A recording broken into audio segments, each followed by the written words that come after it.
Why don't you go ahead and introduce the other day. Or sorry, you did it so beautifully. Yeah. 5 minutes ago. 5 minutes ago. Okay, all right, are you ready? QXC, who we got? Yep. In the top right-hand corner, we have the Red Terran, the one and only Marineking Prime. Thank you, Bruce. Let's go on to the next player. I gotta clear my voice. I might not be able to talk tomorrow if I keep doing this, but it's so fun. In the bottom left-hand corner, the Blue Zerg, currently making drones, up 1-0 on the King. He is Empire Violet. Beautiful. Beautiful. I think we have found a new role in the production team, and that is for Kevin QXC Riley as our very own Bruce Buffer. So we see Violet going for the early scout. Actually, he likes to do this in ZVZ. Actually, as me and Chet were casting it earlier. So yeah, this is actually pretty uncommon in Terran versus Zerg. Usually, if you see people scouting, it's actually they'll scout at the same time that they put down the drone for the hatchery. So you send your drone out, you send 2 at the same time. Maybe you build your hatchery. The other one kind of can attack or protect it if the Terran scout's too early. But this really early, and Marineking's actually going for CC first again. Yeah. Which I think is a really strange decision. Usually, okay, so I kind of think of it this way, like when you do a build and it doesn't work out, you've already determined that for whatever reason, any reason at all, that situation is not favorable for you. So why would you want to repeat it? Why not go for something that you don't know hasn't worked yet? Right. It's true. It's true. So I would guess just Marineking feels very comfortable with this build. Maybe it's the build that he's decided he's going to use on this map regardless of what's happening. I know that's definitely the case. Sometimes in a series you'll just use the same build twice because the 2 maps that you're playing on, you've decided you're using that build on for one reason or another. So that might be what we're seeing here. Now, last game, Violet basically led that game in the sense that everything that was going on was basically in a reaction to what Violet was doing. Had MKP had Siege Tech maybe defended against that, was he so far behind that he really would have not been able to catch up whatsoever? The one thing about that is, yeah, he was behind a lot supply-wise, but if Violet commits to a big attack like that, even if he doesn't, let's say he attacks up the ramp, he loses a couple of units, he backs off, his third is still going to be very delayed. Marineking's third was done, and so if Marineking gets his economy going, then he had a chance to get back into that game if he had siege mode. And here we do see Violet getting a Roach Warren again. Yeah, and the early speedlings. Yeah, 6 things are already going across the map. Just Zerglings. Yeah. So Marineking sees it this time, I think, with the Watchtower. And this is a kind of situation that you actually see quite a bit with Koreans. Is they kind of have this plan. They're like, if my opponent does one build, then I'll do this other build. And so we're probably going to see, in a lot of ways, the exact same game being replayed. We see the bunkers going down at actually a little bit later this game. Yeah. Because last game, the bunker was already being built when those Zerglings got to his base. Absolutely, yeah. It was being built, like you were just saying. And because of that, I think that he lost more mining time in the previous game. So that is really the only difference right now in the opening of this match. The Roaches are on the map, and I believe there is an extra one. We only had 4 in this last attack. We're seeing 5 Roaches instead of the 4 we had last time. Note here again, he's going Reactor Hellion. He's building 2 more barracks. And just as before, the Roaches are going to get to his base. He's going to have 2 Hellions to defend. I don't know. It's a weird situation. I don't think it's going to go any better for Marineking this time. If you think about it, that last time when the Roaches came in, right before the last one died, he should have gotten a lot more kills. So with this additional one, he might be able to get so many more kills on the SCVs. Hellions being taken out. There is still 1 Marine left. Keep an eye on the SCV count here. for Marineking is still 4 roaches that could possibly go up into the main and take out one of these depots. It will not block Marineking, but it will be somewhat of an annoyance. The Marauder comes out, no concussive shell just yet, and he's trying to earn as many SCV kills as possible. Yeah, and I don't agree with this decision by Marineking at all. I would actually be running my SCVs to the 3rd base. The SCVs are faster than the roaches, so if you just run away from them, they won't be able to kill you. It's a little risky if there's any kind of follow-up. You might lose them, but you're going to lose them if you bring them back into your natural anyway, so you got to do something. Here we see the double reactor. He'll probably be going up to 5 Hellions and then adding a starport. And for Violet, we see the 4 extractors being thrown down. Lair about halfway complete. Evolution chamber and 2 evolution chambers going down, as well as the double spine crawler to wall off here. So that's a little different. Yeah. We do see something. What was I about to say? Whoa, sentences. JP, take over for a second. All right, no problem. We'll come back to you. I believe that right now Violet is going to be going for that Infestor style play with the mass map control from the Lings early on, and then eventually get up to Broodlords. So maybe see a little bit more of the late game from MKP, which I would believe is kind of where he feels safest in this matchup, where he has all of his available tools in his hand. But he's actually going for the same attack that we saw last game here. Stim is only about 60% complete as he moves out with these Marines and Marauders. Right. I would expect Marineking is not going to forget siege mode in this game. That will make a big difference. But Violet is not playing quite the same as before, and I really like that decision. He started with the same follow-up, same punishment, but then he's going to go into something else.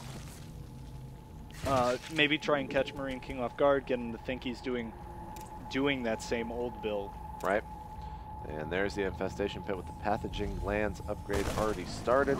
Siege mode starts right when the first tank starts. Yeah. Marineking going to be able to take out that Overlord, and as soon as he does, he decides to move out already with a bunch of forces over here at the Xel'Naga Tower. This is a pretty big attack upcoming, and does he have a Baneling nest? No, not at the moment, so he's only going to be on Lings to be able to defend against this. This will be interesting here. Violet did take that 3rd base, kind of at the timing he tried to take it last game. Right. And pretty sizable push. Let's see how close the Infestors are. Infestors about halfway done. When the Infestors come out, he'll be able to clean this up. Medevacs are pretty strong though, is able to use the Marauders. Notice how the Marauders are in front, soaking a lot of hits. Yeah, they were on the outskirts of that fight. The Marines, of course, dealing the damage in the center. Oh, and is he going to get... He's not going to kill the Evo... No, so 1-1 does finish for Violet, and that's going to make his Zerglings quite a bit stronger.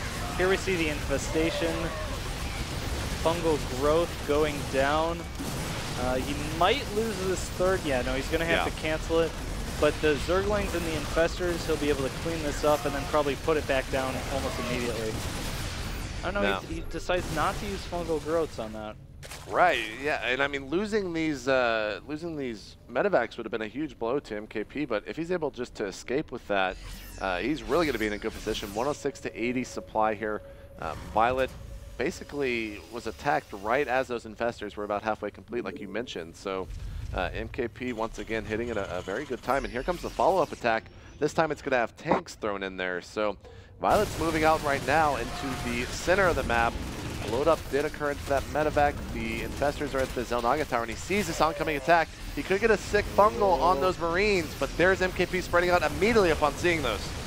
And Violet gets that Fungal Growth off just a little too late. You know, if you Fungal Growth a siege tank, then it actually can't siege up. So if he had gotten that Fungal Growth off just a moment earlier, those siege tanks would have stayed unsieged. He would have caught more of the bio units, and that was just a little bit sloppy by Violet there. I would have expected him to be more on top of those fungals. And we can see the supply has drastically shifted in Marineking's favor. Here are the reinforcements coming out from Marineking, but they are being caught by some Lings. so he does have to pick back up. But there's the third, once again being denied. There is another hatchery up here at the would-be fourth base.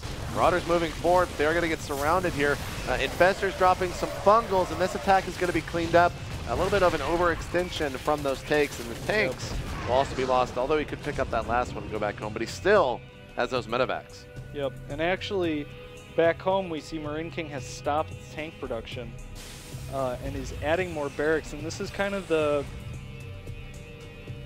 this is something that I saw Marineking do against Infestor play, actually in the GSTL against Startail Curious, where he, well, I guess he's, no, okay, so he's got 2 tanks, but he's not building anymore.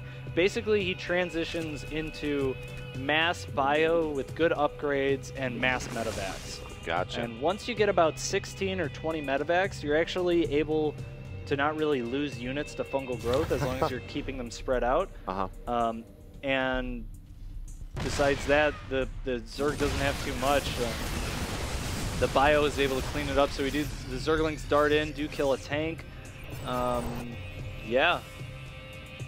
The nice thing there is that he lost maybe 10 links, but he was able to get a siege tank, which in his eyes is definitely advantageous. We see the Hive about to complete, the Spire as well, so we will be seeing those Broodlords. And in terms of the Starport pumping out Vikings, does he have any? No, he's just constantly getting medevacs at the moment. Has he scanned and seen this? No, he's not scanned at all, so only mules at the moment for Marineking this entire match, and the greatest fire has been started.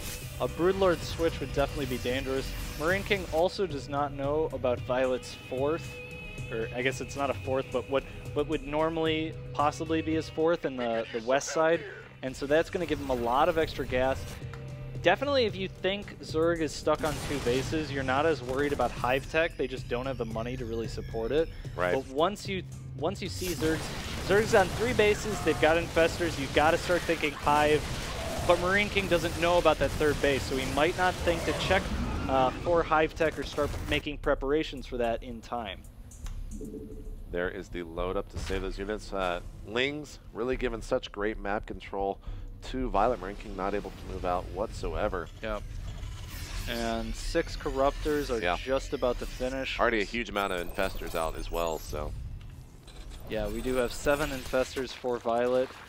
Interesting is that Violet has chosen not to get +3/+3, which I don't know if that's a mistake or that's an idea so he can get more Broodlords. Yeah, that's what I was going to say. Is it's a very expensive. It's probably a cost of 2, maybe 3 Broodlords in total. So at this stage in the game, I really feel that he believes the Broodlords are the key, and with those, he can really start pushing his opponent. But he's got to be fearful, as here are the huge amounts of medevacs, like you had mentioned. We see a counterattack over here at the 3rd base. Yep. But it's going to get cleaned up. And Violet's got to worry about this base over here, as the Broodlords are somewhat far away from this attack. Nope. Marineking does a good job of bringing his army back. Does not let it get fungal growth. He wants to keep the medevacs kind of in back, and this is what I was talking about. You see the fungal growth goes down, but the health isn't going down. The medevacs can out-heal that fungal growth. So Violet's spending his energy. Yeah, he's doing damage to the medevacs, but if Marineking pulls those medevacs back a little bit, then they don't take damage, and you just kind of absorb the fungal growth. That is a lot of lost medevacs there. Yeah, that's not good for Marineking. He really needs to hold on to those, because now he's got to start making Vikings, and so he's not going to be able to replenish his medevacs at the same rate.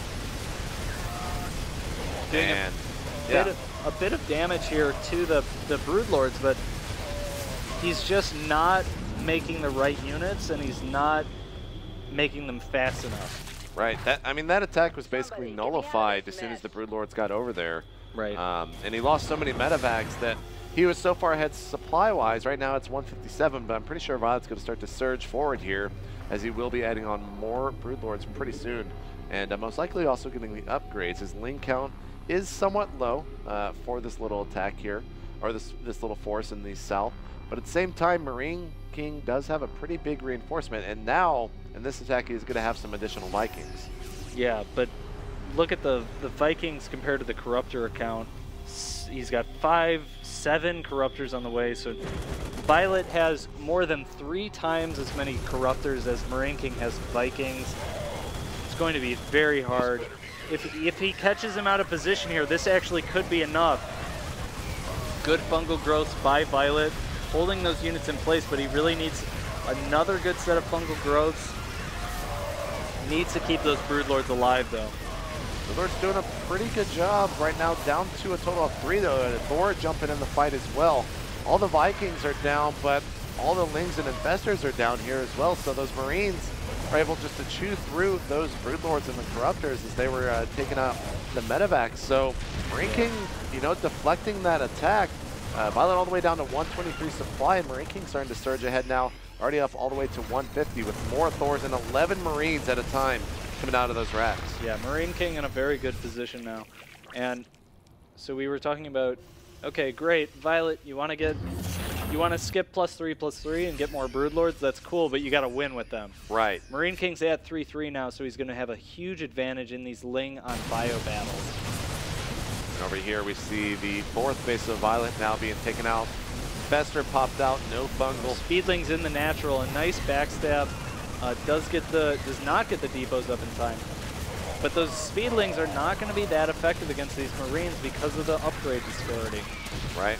Yeah, they were taken out by only a handful of Marines. Marineking falls back with the majority of his force. He knows that he's really crippled the economy of his opponent, and he's going to wait for him to make the next move.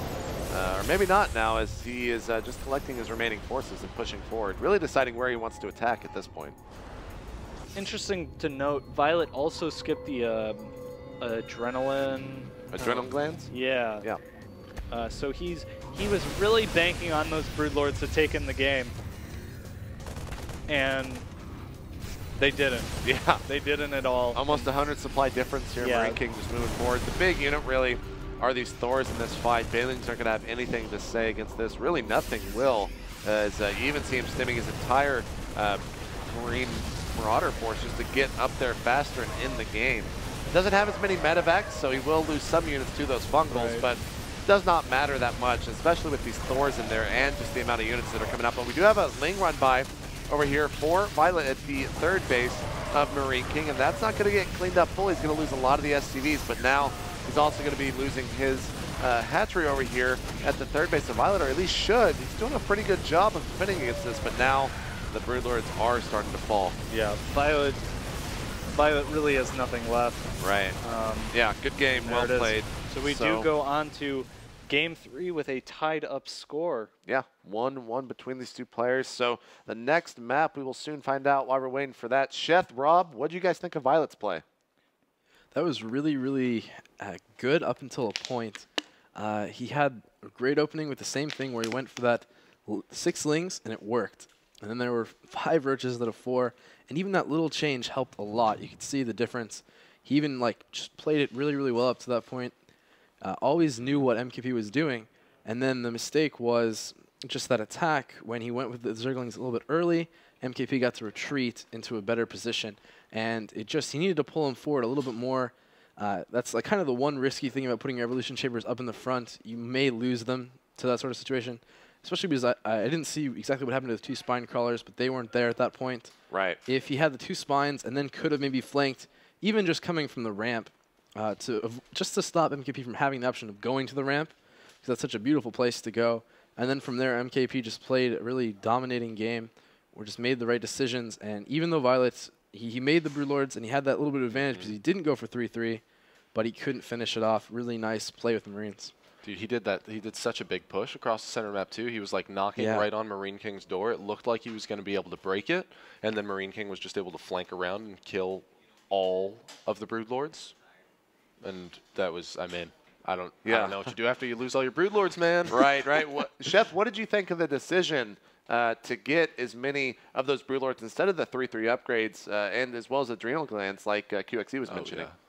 All right. Well, it's a decision that maybe in this map, I need to put pressure on him. I need to just end it. Like, it's just that the irrational desire. Well, I don't want to play this any longer. I'll either win it with this or I'll lose it with this. And because of the positioning on that map, where he could flank around just so nicely and get just such open space, it worked out just really, really well for MKP. He just chose that position to fight really well. And like you said, once the Broodlords are gone, It just doesn't work. Well, like you sacrifice those upgrades, right, in favor of getting your Broodlords, and then when your Broodlords die, you have just not upgraded units. Right. Quick pick, guys. Who takes game 3? You already know my favorite. MKP? Violet. All right, so split decision over there. We'll see who the winner is. So we are jumping right now into our next map here. Game 3 MKP Violet. Now, Mr. Buff.